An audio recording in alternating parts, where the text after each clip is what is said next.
안녕하십니까. 지난주에 영주시청에서 인수위원회 백서를 시청 사이트에 올려놓은 걸 봤습니다. 올려놓은 백서를 좀 꼼꼼하게 살펴보고 그것에 대한 제 나름대로 의견과 또 문제점을 한번 말씀드려 보도록 하겠습니다. 인수위원회 백서라는 것은 우선 정리를 하면 새로운 시장님이 자기가 공약한 사항을 어떻게 실천할 것인가 하는 내용이 가장 중점적인 사항입니다. 인수위원회 활동은 영주시 각 부처로부터 업무 보고를 받고 지난 시장님이 추진해 오던 사업을 계속 지속할 것인가 아니면 중단하고 또 새로운 사업으로 갈 것인가 또 승계할 건 승계하고 없앨 건 없애고 이러한 내용을 추려서 만드는 것이 인수위원회 백서이고 그 백서를 만드는 것이 인수위원회 전문가들의 몫이라고 되어 있습니다. 그래서 인수위원회 백서를 만드는 지침이 행정안전부에 매뉴얼이 나와 있습니다. 일종의 말하자면 틀을 만들어 놓은 것이죠. 행정안전부에서. 그 틀에 비추어 봐도 영주시 백서는 좀 부족한 점이 많았습니다. 2022년 행정안전부 지방자치단체장 인수위원회 지침 이래서 매뉴얼을 만들었습니다. 이때는 민선 8기지만 민선 9기도 마찬가지로 이에 따른 기준은 동일합니다. 인수위원회는 지방자치단체장 당선인을 보좌해서 조직 기능 및 예산 현황을 파악하고 정책 기조 설정 준비. 이것이 뭐냐면 공약 사업을 어떻게 할 것인가 하는 것에 대한 방안을 만드는 것입니다. 그래서 지방자치법 제105조에 따라 설치하는 위원회를 인수위원회라고 합니다. 이렇게 법적 근거가 있는 위원회이기 때문에 예산을 써가면서 운영을 하는 것이죠. 우선 인수위원회 백서를 한번 보시면은 자, 민선 9기 비전과 시정 목표 이래서 쭉 깨알같이 만들었습니다. 1번, 2번, 3번, 4번, 5번, 6번 이렇게 백서입니다. 사실상 이 백서를 검토한 결과는 보니까 각 부처에서 올라온 보고서를 그대로 그냥 복사 붙이기 해놓은 것이 아닌가 이런 생각이 들 정도로 별다른 내용이 없습니다. 일종의 공약사업이라기보다는 부처가 보고한 내용을 그대로 백서로 옮겨놓은 것이다 이렇게 보여집니다. 공약사업이다 그러면 가령 예를 들어서 공설시장 현대화 및 주상복합아파트를 건립한다. 그러면 위치 규모 사업비 991억 원인데 이 사업비 조달은 어떻게 할 것인지 개발 방식은 어떻게 할 것인지 이것에 대한 사업계획서 같은 거는 아니더라도 약간의 구체화된 계획이 나와야 되는데 이런 것들이 그냥 형식적으로 늘어져 있는 것 같습니다. 다른 분야는 제 분야가 아니니까 일단 부동산과 관련한 분야에 대해서 검증을 해봤습니다. 제가 여기 인수위원회 백서를 전체를 보고 나름대로 검토를 한 내용을 한번 가지고 작성을 해봤습니다. 이렇게 보고서 형태로 만들었지만 이것을 공개할 수 있는 형태는 아니기 때문에 이렇게 그냥 제가 설명으로 드리도록 하겠습니다. 검토 보고안을 각 분과 간의 업무 분장 사항과 우선 전체 보니까 183페이지로 구성을 했습니다.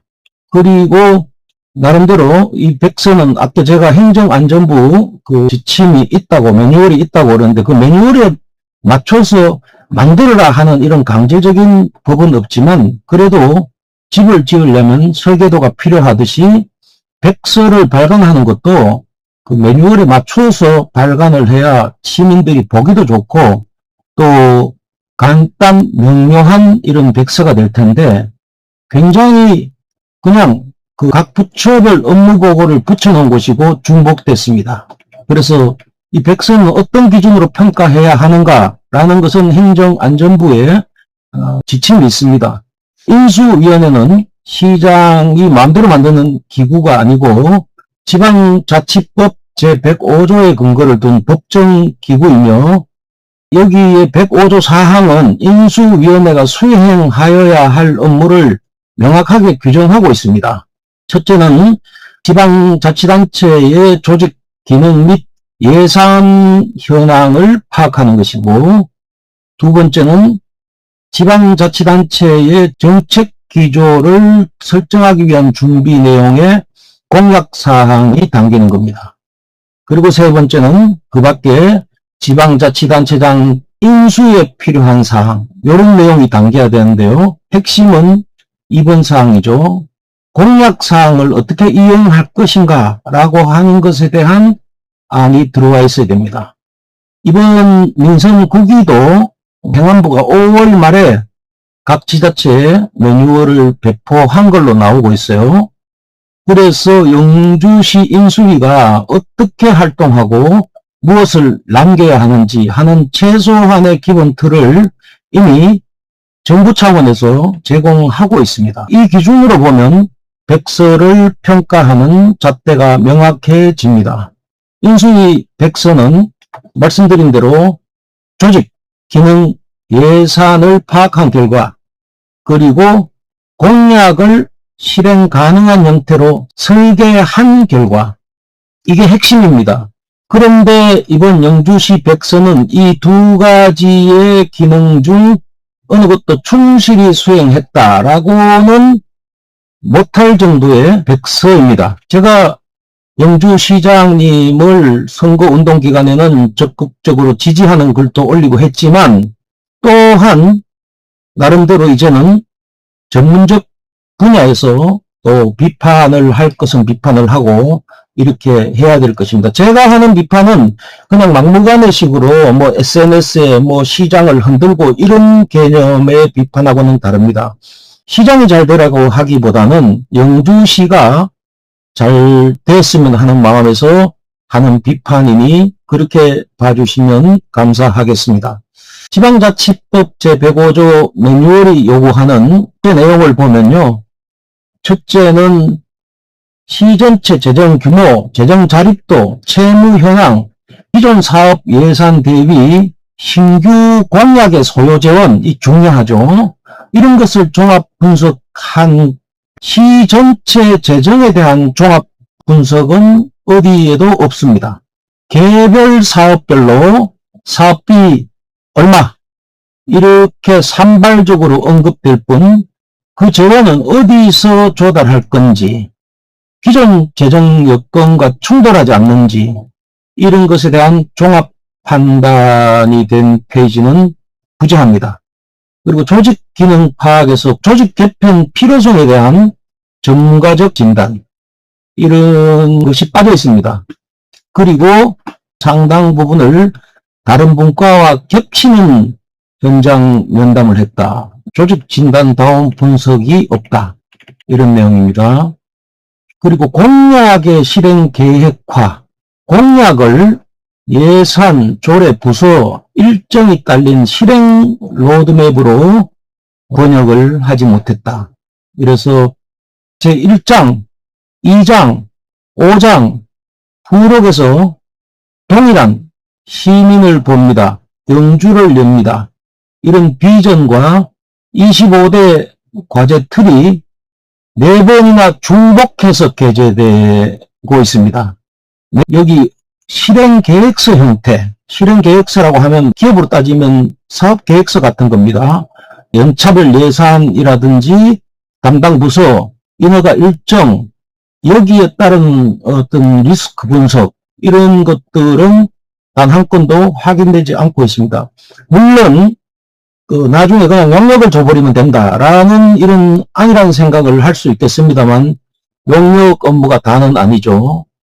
매뉴얼이 정한 기능, 예산 파악과 정책 기조의 실행 계획화, 그 두 가지 중에서 어느 하나도 깔끔하게 충족하지 못했다는 점에서 이 백서는 인수위 활동의 결과물이라기보다는 각 부서의 업무보고서 같은 느낌을 줍니다. 업무보고를 받아서 그 자료를 짜집기 한 내용에 가깝다라고 평가를 할 수밖에 없습니다. 여러분도 한번 내용을 보십시오. 구체적으로. 저는 이 내용 분석을 위해서 우리 박사 논문을 쓰면 논문 표절을 검색하는 사이트가 있어요. 외국 사이트인데 이런 표절을 검색하는 틀에 집어넣어 가지고 한번 돌려봤습니다. 그런데 전부 중복 사항이에요. 시장님 취임사 기타 등등 빼고 목차 빼고 사진 빼고 하면 내용이 없어요. 전문가들이 만든 예산을 써가면서 만든 백서라고 보기에는 정말 어설픈 점이 많습니다. 제가 이런 말씀을 드리지 않을 수가 없는 게 공문서 하나 만드는 것만 가지고도 이런 형태라면 앞으로 진행사항을 추측해 볼 수 있기 때문입니다. 저는 영주시장님에게 좀 아쉬운 점은 인구 10만의 예산 1조가 넘는 이런 도시를 운영하기 위해서는, 그리고 민선시장이잖아요. 민선시장이면 사실은 비서실에 정책 보좌관 정도는 한두 명 데리고 들어가야 됩니다. 그래야 시장님 공약을 이행할 수 있어요. 늘 있던 늘공들로 다 꾸며가지고는 그냥 쫓아다니면서 시장님 바쁘기만 해요. 지금 시장님이 각 면동 다니면서 업무 체크하고 그 활동 사진을 찍어가지고 올리고 하는 것은, 그것은 사실은 시의원이나 지역의 면장, 동장 이런 분들이 해야 되는 거 점검하는 것밖에 안 됩니다. 가장 중요한 것은 시장님은 영주의 먹거리를 창출해야 되고, 사실은 공약사업을 이행하기 위한 전문가를, 그렇다고 그 전문가를 외부에 두고 계속 할 수는 없잖아요. 전문가라기보다는 시장님 정책을 이행하기 위한 이런 정책보좌관 정도는 있어야 됐을 것인데 그런 면이 없어서 좀 아쉽다, 이렇게 하겠습니다. 정책보좌관은 전문가일 필요는 없어요. 행정 업무를 잘 챙기고 시와는 다르게 순수하게 공약 업무를 4년 동안 어떻게 진행할 것인가에 대한 것만 챙기면 되는 겁니다.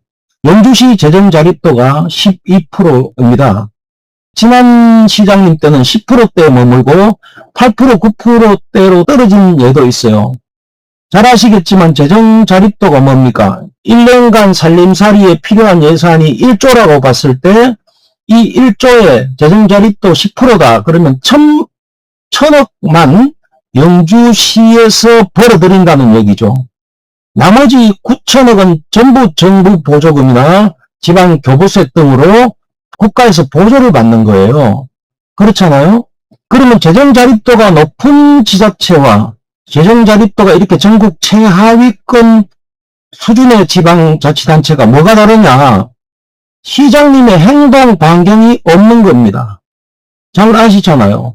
재정 자립도 10%면 국가의 90% 돈을 타가지고 쓰는 시장인데, 국가의 돈을 탈 때는 이 돈은 어디에다 써라 라고 딱 명확하게 지정해서 내려온 돈이고, 또 그 돈에 대한 행정 감시, 감사가 철저하게 이루어지기 때문에 시장이 자율적으로 공약한 어떠한 사업을 하고 싶어도 재정 자립도 낮은 지방자치단체는 못하는 거죠.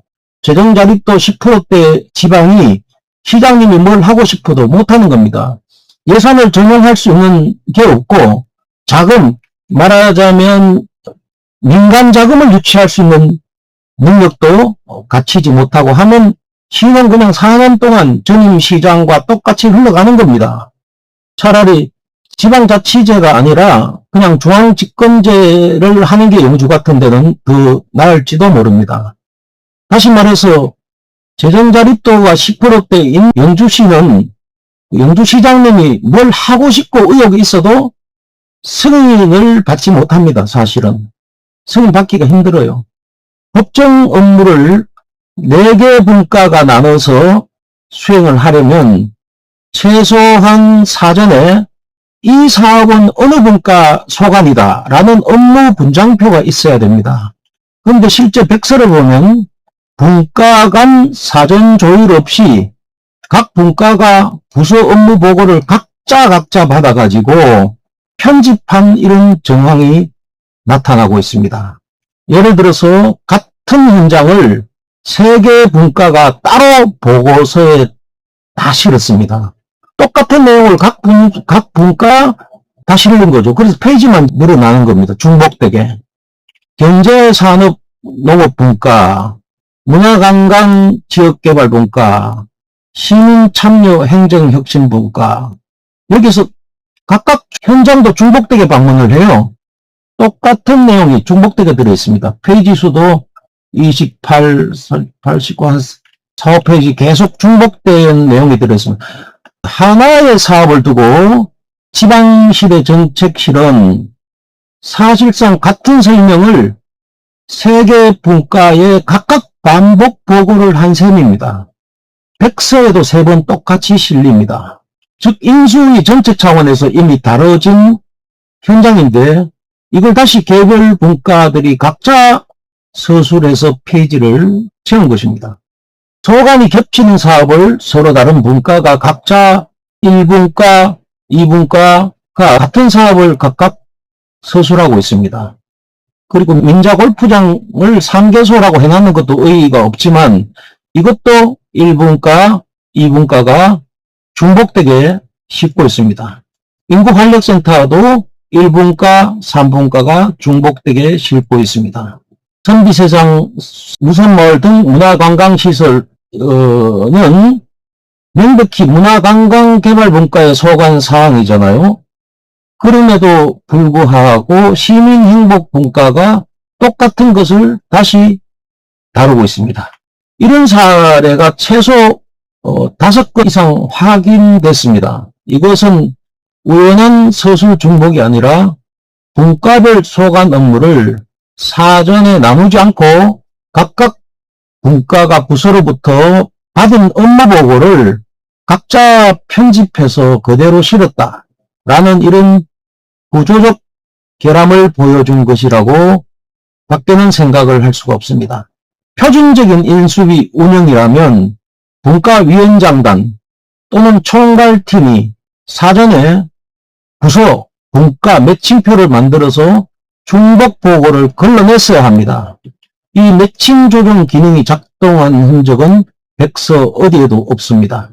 25대 과제 구조는 백서 안에서 최소 4번 이상 사실상 동일하게 반복 게재되어 있습니다. 1장에도 8페이지부터 11페이지까지, 2장에도 12페이지부터 19페이지까지, 5장에도 148페이지, 시정 비전 및 분야별 세부 목표, 4부록의 인수위 활동 최종 보고서, 이거는 재포장이 되어 있습니다. 166페이지에서 183페이지까지. 내용이 고쳐된 게 아니라 동일한 틀이 그대로 복사돼서 붙여 있습니다.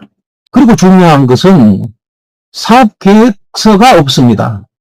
사업계획서의 구체적인 내용이 아니라도 그냥 용역 주면 되겠다. 용역 만능주의로 대체된 실행계획을 하려고 하는 게 아닌가 이런 생각이 듭니다. 예를 들면 영주 첨단 배령 국가산단 항목을 열어보면 대상지 개요 그리고 주요 과제 앵커 기업 미확정 이런 시장 중심 TF팀 구성 이런 것이 그냥 간단하게 단 한 줄로 그냥 표현되어 있고 사업비 총액과 진행률을 한 줄씩 적고 대책이라면서 한 줄 붙인 게 전부 다입니다. 원차별 예산 집행 계획, 인허가 절차 이런 법적 근거를 검토한 이런 항목은 어디에도 없습니다. 이행계획을 언급하는 대목을 검토해 봤습니다. 용역이라는 단어가 17번이나 등장을 합니다. 건설시장 재개발에도 타당성 용업 용시행, 국가산단 특구도 기획 용역 및 후보사업 발굴, 무형유산 지정에도 기치 발굴 용역, 뭐 이런 겁니다. 즉 어떻게 실행할 것인가라는 질문에 대한 답은 거의 매번 용역을 발주하겠다로 끝납니다. 그리고 그 용역 결과를 시가 어떠한 절차와 기준으로 검증 승인할 것인지에 대한 언급은 백서 어디에도 없습니다. 세금으로 용역을 발주하고 결과를 걸러낼 체계가 설계되어 있지 않다면 이는 정책 준비가 아니라 예산 집행의 외주화에 가깝습니다. 종합적인 의견은 이렇습니다. 지방자치법 제105조가 정한 핵심 업무 가운데 어느 것도 충실하게 수행되지 않았다. 시 전체 재정에 대한 종합 분석이 없다. 그리고 업무 분장이 부재하다. 이러한 지적을 할 수 있겠습니다. 결과적으로 인수위원회 역할을 수행한 결과물이 아니라 선거 공약과 부서의 업무보고 자료를 분과별로 이렇게 재배치해서 페이지를 채운 문서에 가깝다. 전문가들이 참여해 만든 인수위 백서라고 부르기에는 최소한의 편집 표준도 지켜지지 않았습니다. 분과 간의 업무 분장을 말하는 것입니다. 이제 저는 사실은 제 분야는 부동산 개발과 관련된 분야, 그리고 금융과 관련된 분야, 재원 조달을 어떻게 갈 것인지 이런 분야가 제가 전공하고 실무를 했던 분야입니다. 그래서 이 백서의 영주시 백서의 전체를 검토할 수는 없고 부동산 개발 공약과 관련된 부분을 하나씩 부분적으로 저는 지적을 해볼 생각입니다. 내용별로 하나씩 들여다 보겠습니다.